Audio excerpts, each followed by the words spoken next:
পবিত্র ঈদ মিলাদুন নবী সাল্লাল্লাহু আলাইহি সাল্লাম উদযাপন করা যাবে কিনা, অনেকে এটাকে জায়েজ মনে করে। এখানে আপনার অভিমত কি?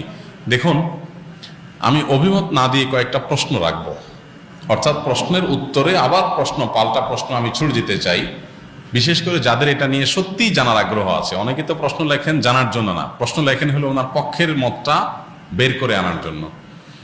আমি বলতে চাই যে সাধারণত আমরা সাধারণ মানুষরা যে হুজুরের ভক্ত, আমরা তার কথা শুনি।